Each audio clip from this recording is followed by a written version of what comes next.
The new Obsidian Flames expansion is just around the corner, and with it comes PIDGEOT EX. First revealed back on July 14th, this card quickly gained a lot of attention for its ability Quick Search, allowing its player to search their deck for a card of their choice every single turn.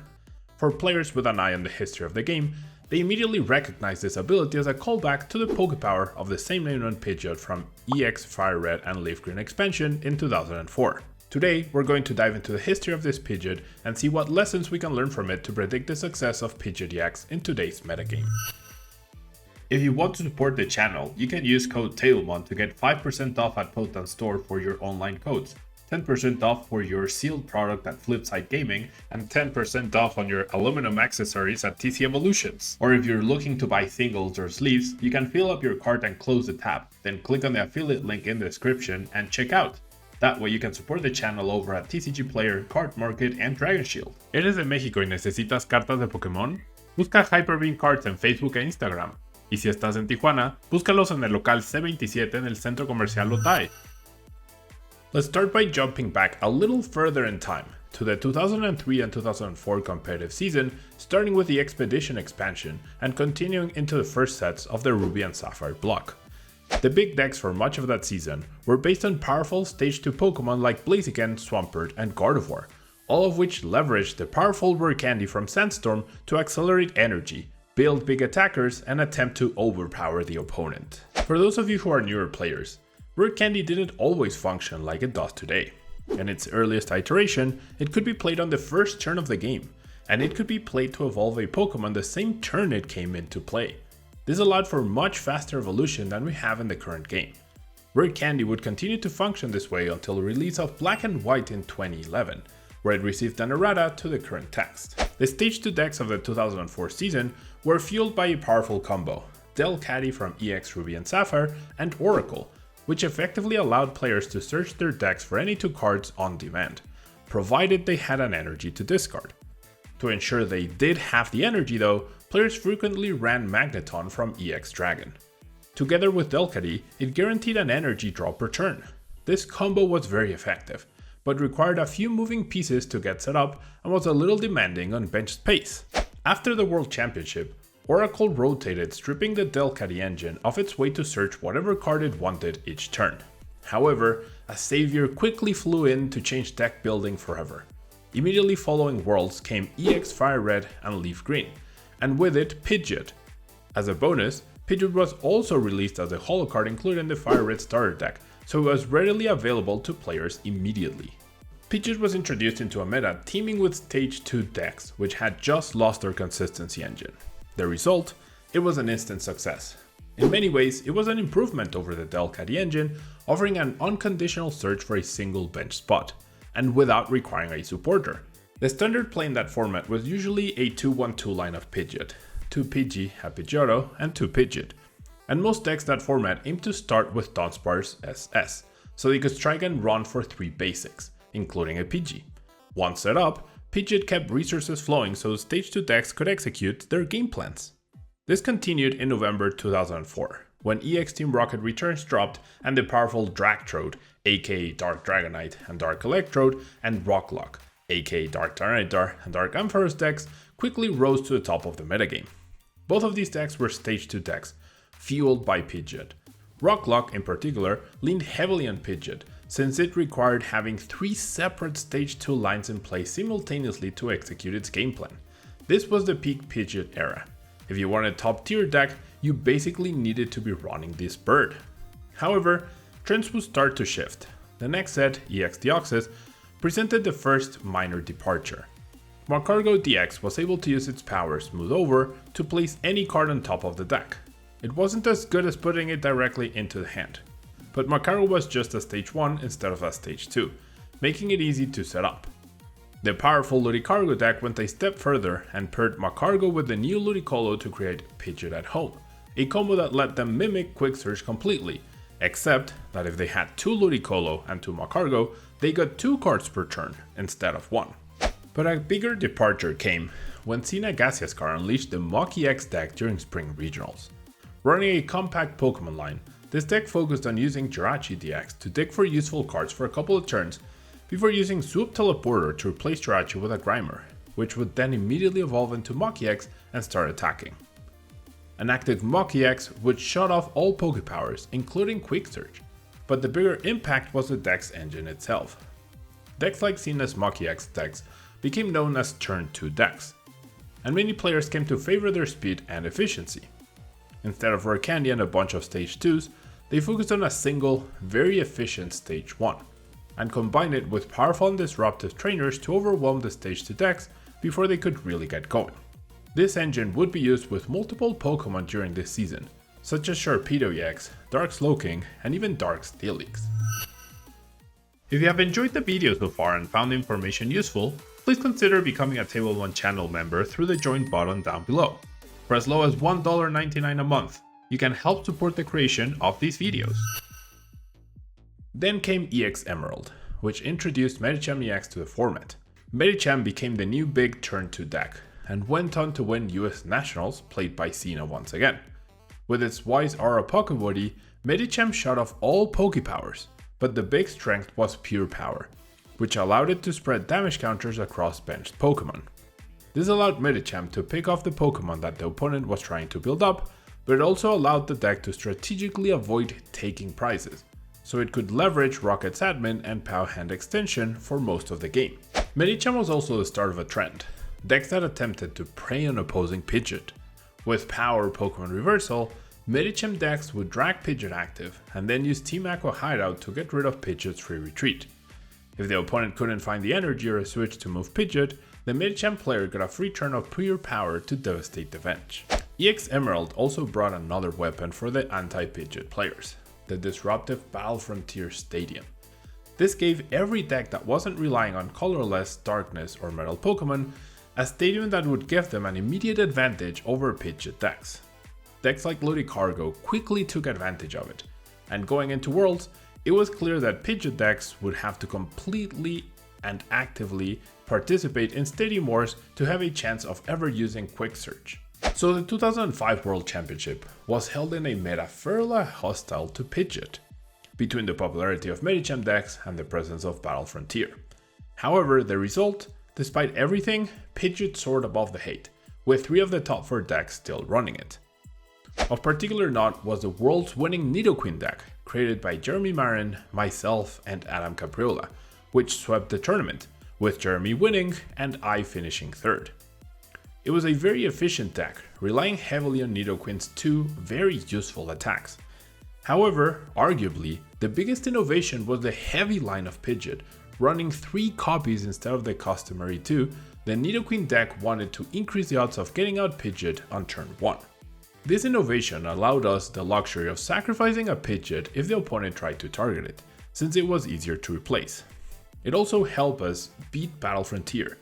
The Nidoqueen deck opted to respond to Battle Frontier with 4 copies of Desert Ruins, and the thick Pidgeot line ensured that Quick Search was often live before the first Battle Frontier hit the table.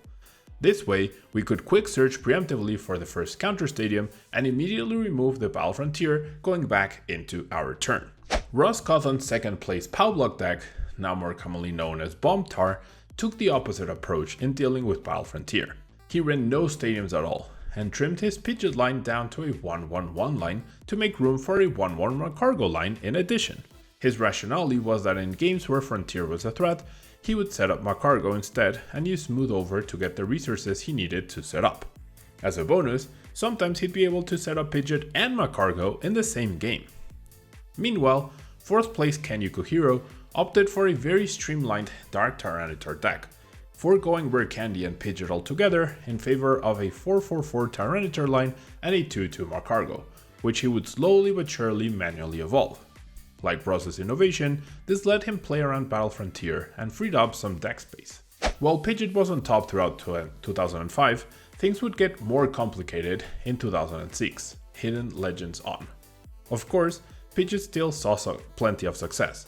Arguably the most iconic deck of the season, LBS, used Blastoise EX and the Holon Pokemon to power up hard-hitting yet energy-intensive attacks from Lugia EX and Steelix EX. These decks usually required a lot of moving pieces to function, and Pidgeot was the glue holding them together. Other Stage 2 Pidgeot decks were also prominent in this format, among them old favorites like Nidoqueen and Rocklock.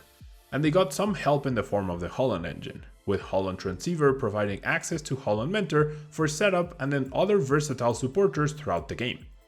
This engine made getting Pidgey and friends into play easier than ever, and slots that once went to starters like Dunsparce now went to Jirachi instead. But Stage 1 decks were popular too.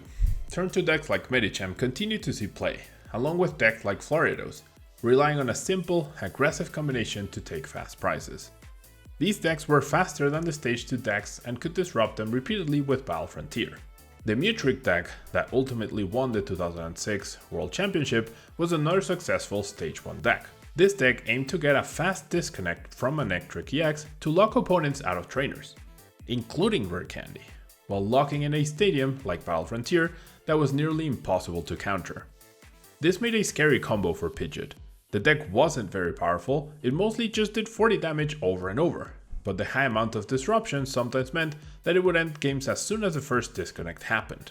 Nationals brought the new Delta deck to the table as well, using the Holland engine to set up, Holland's cast form to draw cards, and Raichu Delta and Executor Delta to attack. It was fast, flexible, and able to fully leverage Scramble energy. It was a secret deck that year and only a few players played it. Nevertheless, it dominated. The finals that year was a Delta mirror match, Martin Moreno against Eric Innocenti, where Martin ultimately won the tournament completely undefeated. There was a rise of Stage 2 decks opting out of PIDGEOT too. Ludicargo, which had never run PIDGEOT, was still around. Dragtoad was starting to make a comeback with a new build that took full advantage of Dark Dragonair's Evolutionary Light to manually evolve its Pokemon. And the new Meta Knight deck was able to rely on Metagross Delta's Delta Control Pokepower instead of Quick Search for consistency. Nobody would argue that PIDGEOT was still a good card, but a growing number of players thought they could get an edge by finding alternative ways to build their decks. Worlds 2006 was arguably more hostile to PIDGEOT than 2005. Delta had a lot of hype, and fast Stage 1 decks were still very popular, and some new tech was on the rise as well. A number of players were secretly working on a Medicham EX Banette EX deck, convinced that it was a play for that season. Other players were taking established archetypes like Dark Tyranitar and Dragtoad and splashing in a line of Lunatone and Solrock from Legend Maker, whose Pokebuddies could shut off Quick Search. The line was drawn in the sand. If you weren't playing Quick Search, you were definitely gunning for it, and if you were playing it, you'd better be ready. PIDGEOT decks weren't as successful in 2006. Jason Klasinski ended up winning with his Mewtrick deck and preyed on several PIDGEOT decks throughout the tournament on his way to the top. However, Jimmy Ballard and Jeremy Marin kept the faith in PIDGEOT, and both made top 4 with heavy 3-2-3 lines. Now, as a side note, the 2006 top 4 contained 3 once or future world champions. Alongside Jason and Jeremy, 4th place finisher Yutaka Matsuda would go on to win 2010 Worlds with his Lux Chump deck. In 2006, he ran a Meta Knight deck, which of course had no PIDGEOT. PIDGEOT would go on to rotate after that World Championship, along with format staple Rocket's admin, ushering in a largely disruption-less era of the Pokemon trading card game. Though it saw plenty of opposition throughout its life, nothing fully kept it down, and it unmistakably cemented itself and its reputation as a consistent format staple. So what lessons can we take from PIDGEOT to predict the future of PIDGEOT EX? I think there are a few. Number 1, PIDGEOT proved to be resilient to disruption. The prevalence of Battle Frontier didn't stop it, so there's a good chance that Path to a Peak won't be enough to stop PIDGEOT EX. Counter Stadiums or Lost Vacuum can easily remove a path from play. Once it's gone, PIDGEOT EX can quick search for an additional path answer to try to prevent a follow-up copy. However, Iono could disrupt that play. Stage 2 decks are in a much worse place than they were in the AX era. The weakened Rare Candy we have today does Stage 2 Pokemon no favors against the unprecedented speed of modern, basic, and Stage 1 decks. It's a hard world out there for evolutions. Number 3, not every Stage 2 deck will want PIDGEOT EX in the first place. Just like Ludicargo and Meta Knight opted to forgo the bird, Gardevoir uses its own evolution line for card draw, so it likely would prefer to swarm more Ralts and Shining Arcana Gardevoir instead of devoting resources to setting up a PIDGEOT EX. So what would it take for PIDGEOT EX to make an impact? Aside from easy answers like a dedicated Stage 2 meta or the old Rare Candy, one possibility is an actively useful Stage 1.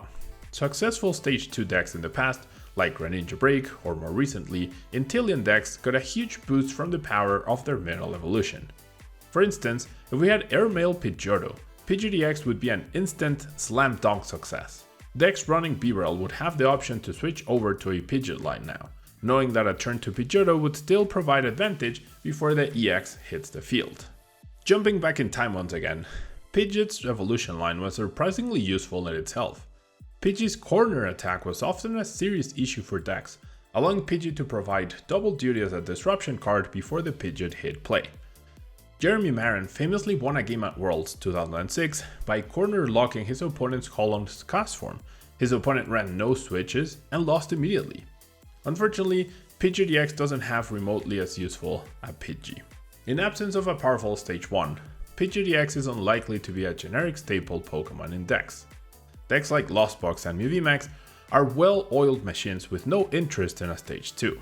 And Arceus decks will likely prefer Bibarel to a slower evolution. So my prediction is that PidgeotX will require an individually powerful Stage 2 Pokemon that doesn't have built-in support like Drizzle or Kirlia in order to find its home.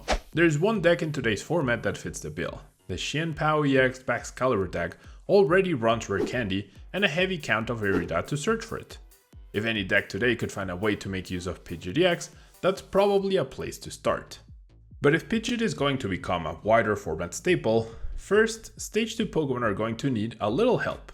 Cards like Level Ball and Artisan are a start, getting basics into play cheaply, but they won't do the job on their own. Gardevoir has these cards plus Fog Crystal, and it probably still wouldn't be a success without Kirlia giving the deck so much extra draw power. The single biggest asset just might be a starter Pokemon to help get the evolutions flowing in the early turns. Starter Pokemon have been helping evolution decks for years. LBS used Jirachi to get evolutions going. Decks in the Diamond and Pearl era relied on Spiritomb, and Alolan Vulpix was a very popular choice during the Sun and Moon era. And sometimes evolution support can be evolutions themselves. Alolan Ninetales GX piggybacked off Alolan Vulpix to help Stage 2 get the crucial missing piece to their setup, like Rare Candy. As recently as late 2018, we saw a majorly successful Gardevoir GX deck that was bursting at the seams with Stage 2 lines. In addition to the Gardevoir GX, it ran Swampert, and often a Texel Gallo GX line as well. None of that would have been possible without Alolan Ninetales GX's powerful ability smoothing out the setup. That era of Stage 2 dominance didn't last long, quickly replaced by the era of enormously powerful basic and Stage 1 Pokemon we're still living in today. So in addition to aforementioned support, PidgeotX could require a shift in design philosophy in order to thrive. But there's evidence for hope. PidgeotX is hardly the first intentional callback to design choices of the EX era. Cards like Reversal Energy and Iono are very clear references to classic Gen 3 cards as well. It seems likely that Pokemon wants a Stage 2 era back just as much as so many players do. So PidgeotX probably won't do a ton on release. It will likely need rotation to have block on, as well as more support in order to succeed. And it may not need to be in every deck at any point in its lifespan. But I suspect that eventually, the Pokemon TCG's most iconic bird will soar once more. This video was brought to you in collaboration with Kara Quirin, aka Shining Espion. Follow her on Twitter at ShiningEspion3 for more retro Pokemon content. Thank you so much for watching this video. Don't forget to leave a like, subscribe if you haven't yet, and leave a comment if you found it useful or if you think there's something I overlooked. Until next time!